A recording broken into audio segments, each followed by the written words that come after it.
both true. Both true. I would like to play some video right here. This is brand new video actually here to us, very old, new video to us, showing FDR, Franklin Delano Roosevelt, who had polio, as we know, walking stiffly, but walking nonetheless, his legs supported by braces, walking up the ramp. This is in the 1937 Major League Baseball All-Star game, and it's so rare to see that. FDR did not like people seeing his disability, and his administration did a lot to hide it. Now, there are mentions, if you go back and search, there are mentions and even some images of FDR struggling to walk. But there's even a story back in 1936, editor and publisher of a reporter taking a picture of FDR struggling to get out of his car, and the Secret Service running over and ripping the film out of his camera. And as you know, Brooke, from your trip to the Oval Office, the Resolute desk, the famous desk that has been used by every president since Rutherford B. Hayes, I think, except maybe a couple exceptions. FDR didn't like the knee hole right, there. He wanted to cover it up. Because I remember my trip to the Oval Office. It showed his like, braces. huh. It showed his leg braces. And so he had a panel installed, although I think he died before that panel was installed. But in any case, he was very sensitive. That's why images like these are so rare. So rare. Okay, so that is Franklin Delano Roosevelt. I was going to see, yeah. So I was going to just, I was going to leave, oh, that's an older picture of him, but these are just some pictures of him, stock photos. Here's a really good one of him. Okay, so when you are welcome to follow along while you are reading. I think it's helpful if you can see the words, but we are first on page, we are on the landmark history, page 172. You have a picture of Franklin Delano Roosevelt, a man who would become president of the United States. This was about 1915 when he was in his low 30s. So when the election of 1932 came around and Herbert Hoover ran for president again, almost anyone could have beaten him. Who wanted to vote for the Depression? But the Democrats happened to pick one of the most winning men in American history. He was a distant cousin of Theodore Roosevelt. So this is not Theodore Roosevelt. And his name was Franklin Delano Roosevelt, or what we often called him was FDR. So that was something that a lot of people called him. Here's a picture of him when he was young. Although only a few people in country realized it at the time, Roosevelt was a man of heroic character. From his youth, he had enjoyed athletics. He had always loved politics and been the Democratic candidate for vice president in 1920. One August day in 21, he was stricken with polio and left paralyzed. This single sudden thunderclap of bad luck reduced him from a bouncy, athletic, runabout politician to a bedridden medical patient. A man of weaker character might have given up. But Roosevelt became more determined than ever to be an active politician. An old friend who came to a sympathy visit at the hospital was surprised when FDR unexpectedly gave him a strong, good-natured wallop. "You thought you were coming to see an invalid," FDR laughed from his bed, "but I can knock you out in any bout." People who went to cheer him up found that FDR gave them a lift instead. Sometimes he joked about his affliction. There's another picture of him as he's older. Sometimes he joked about his affliction. FDR wrote a friend that he had renewed his youth by what was fortunately a rather mild case of infantile paralysis. But his case was really far from mild. He was never able to walk again. Only after long and painful exercises and by wearing heavy braces did he learn to use his hips so he could get around on crutches. He told his friends that he had an advantage because while they were running around, he could still sit and think. He used his long period of recovery in bed to write hundreds of letters to politicians all over the country, not about his personal problems, but about politics and how to build a stronger Democratic Party. All over the country, Democratic politicians valued his advice. FDR made a fantastic comeback when the Democratic Convention in Chicago in 1932 nominated Franklin Delano Roosevelt to be their candidate for president. It was not because of his heroic personal qualities, for he had already proven himself a spectacularly successful politician in New York. In 1928, remember the stock market crashes in 1929, only a few years after he had been stricken with infantile paralysis, he managed to be elected governor of his state. After a successful term as governor, he ran again in 1930 and won by the biggest majority ever. With his broad, contagious smile, he was a wonderful persuader. He loved people and could make them love him. People cheered up when they saw his jaunty, long cigarette holder and felt his warm, firm handshake. He had all the human qualities that Herbert Hoover lacked. And these were what the nation wanted in that dangerous year of 1932. Remember, the 30s is when Depression started in 29, so we got about a decade of this really hard stuff. FDR was no radical. In fact, during his campaign, he was careful not to offend anybody. When he made speeches, he sounded more like William McKinley than William Jennings Bryan. Some people who thought the nation needed strong medicine criticized FDR. They said he was too eager to please everyone. They were afraid that he was simply a pleasant man who would very much like to be president. Those critics were wrong. FDR had courage in politics just as much as in his private life. And he soon took office on March 4, 1933, and showed it. A new deal for the American people. This was what FDR announced in Chicago when he accepted the nomination. He promised to experiment.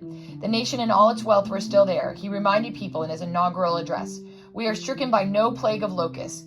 Compared with the perils their ancestors conquered because they believed and were not afraid, Americans today have still so much to be thankful for," he said. "Nature still offers her bounty and human efforts have multiplied it. Plenty is at our doorstep."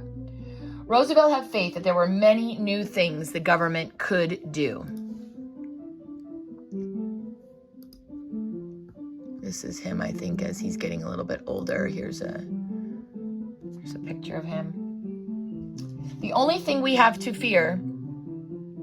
Oh, kind of popped off. The only thing we have to fear is fear itself. His courage and his optimism, like his smile, were contagious. Americans were encouraged most of all because they believed that their new president really would experiment. He would try one thing and then another until ways could be found to put the country back on the track and put people back to work. FDR began trying things from his first day in the White House. In order to preserve people's life savings, he ordered all banks closed for 4 days while he and his advisors looked for ways to restore confidence in them. He called Congress in a special session to pass laws for the emergency. Congress, on his urging, arranged special loans to help people pay their mortgages so they could keep their farms and homes till the crisis was over. A fund of over $2 billion helped citizens start new construction of homes, offices, shops, and factories, and thus create new jobs.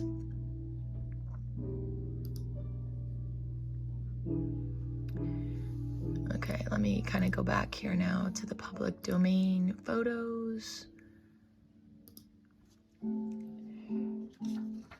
Congress also appropriated over $3 billion for new government buildings and $500 million for outright relief.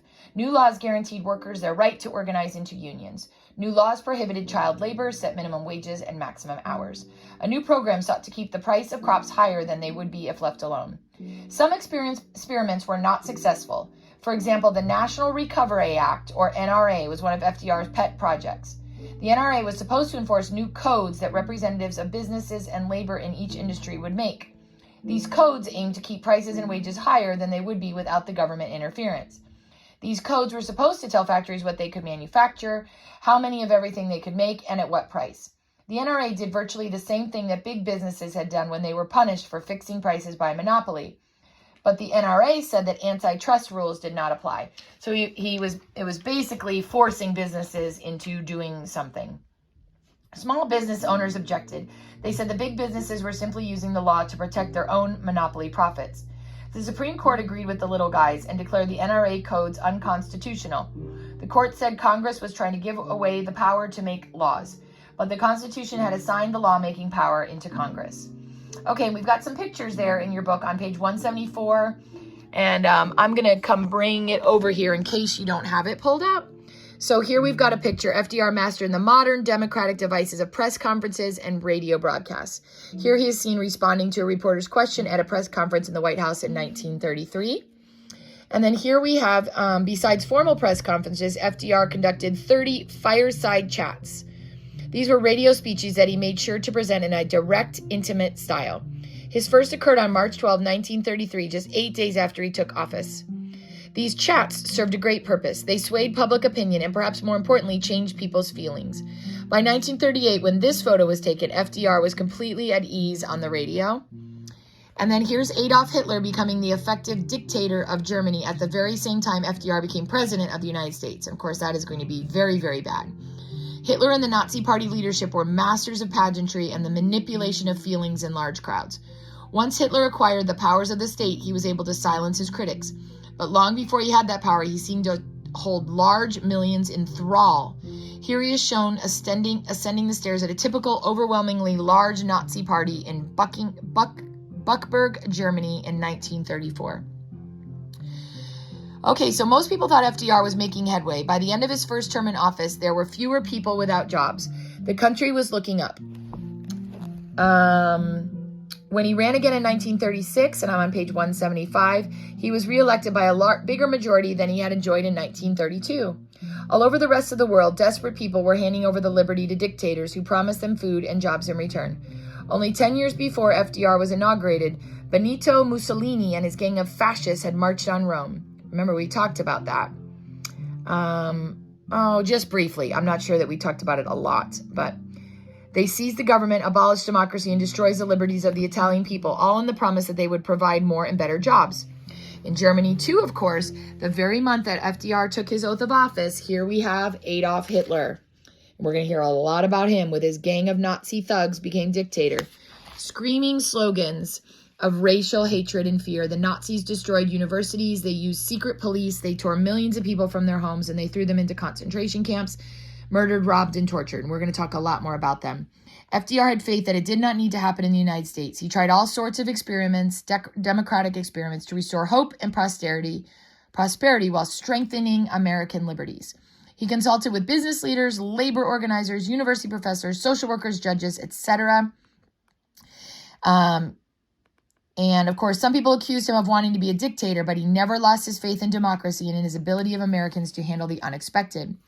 Happy days are here again had been FDR's campaign song. Many Americans wanted to believe that FDR was a kind of magician who could suddenly bring back prosperity. Of course, he did not believe the government had a magic formula. He did believe, though, that the government could always do many helpful things. Indeed, he believed it had to act, and he believed that the government did not need to wait until the next emergency. It ought to promise help in advance. Then, if Americans felt sure they would get the emergency help they needed, they would be more cheerful and less worried about their future. This itself might help bring back prosperity and keep prosperity alive. FDR therefore proposed a scheme of insurance. While a person had a job, he paid a small amount every month. Of course, we know all about insurance today, right? Out of his wages, and his employer paid the same amount. This went into the federal treasury. Then when the worker was out of a job or when he became too old to work, he received back a payment every month. He could be sure that he would never starve. The people who received their insurance payments did not feel they were charity cases. Since he had been putting in their own money when they were prosperous, they felt they were only getting what they were entitled to when times were bad. FDR called this Social Security. It aimed to make everybody in the whole society feel more secure. Following this lead of his Republican cousin, Theodore Roosevelt, FDR set up a grand new plan for conservation. He wanted to prevent the soil from being used up or washed away. And so he helped farmers make a better living, and he found other ways to preserve resources for the future. FDR enlarged Teddy Roosevelt's idea to include people conservation. The government spent millions of dollars encouraging artists by employing them to decorate post offices and other government buildings. Government programs also provided useful work for young people who could not afford to go to college. One of the most ingenious plans was to conserve the people of a whole region. In the mountains of western Kentucky, Tennessee, and Alabama, around the valley of the Tennessee River, lived about 3,500,000 people. Most of them lived poorly. Their land was exhausted. Electricity was too expensive, yet without electricity, they could not modernize their farms or bring in factories to provide jobs. FDR's idea was to build a great dam on the Tennessee River. This would protect against floods. At the same time, the water flowing through the dam would turn generators to make cheap electricity, and the government could turn old munitions plants left over from World War I into factories for chemical fertilizers. This would improve the farms. These were FDR's plans for the Tennessee Valley Authority, TVA. Thousands of people in the TVA felt their lives were brightened by FDR's policies. Public health doctors said rid the countryside of malaria. Librarians sent bookmobiles into the farms. Better houses and better schools were built. Again, some people claimed that FDR was trying to be a dictator. They accused the government of competing unfairly with private electric and fertilizer companies. Yet the experiment seemed a success, at least to the poor farmers in the Tennessee Valley. Of course, it did not solve all their problems, and it required contributions from everyone else in the country, but it showed how much the federal government could do when it flexed its muscles. And over here on page 176, we have a picture, Industries of California, detail of a mural by Ralph Stackpole, 1934. And then over here, these energetic young men were among the 3 million members of the Civilian Conservation Corps, or CCC. Many New Deal programs put people to work doing useful things around the United States. The CCC planted more than 17 million acres of forests, built trails in the national parks, fought forest fires, and worked on countless other useful outdoor projects. For many people, it seemed hope came back to America with FDR. He had found ways to cure the Great Depression, but had he cured the disease or only eliminated the symptoms? Many Americans were not sure. Property did not fully return until World War II put the factories back to work full steam. And so they say the real end of the Depression did not come until the war, because we are about to start another war, folks. But many Americans felt the government had learned how to deal with the dangers of unemployment and how to keep factories working in peacetime. Americans had lost many of their old fears of economic ups and downs. That was a gain. The Great Depression proved that more people were frightened than the worse things became. Americans had discovered a new strength. Through the crisis, it seemed the federal constitution had proved adaptable. Some said it came out stronger than ever. Americans had proved that they could survive the worst peacetime disaster without spreading hatred, without taking away liberties, and without installing a dictator. This was a great and reassuring discovery. It was important as anything America had ever learned about itself. Okay, and I have books everywhere here, folks, trying to get everything organized for my classes, but we just finished chapter 27 of the Landmark History of the American People. And so we want to talk about a few questions. So here's the first one. How did Roosevelt see his illness as a benefit?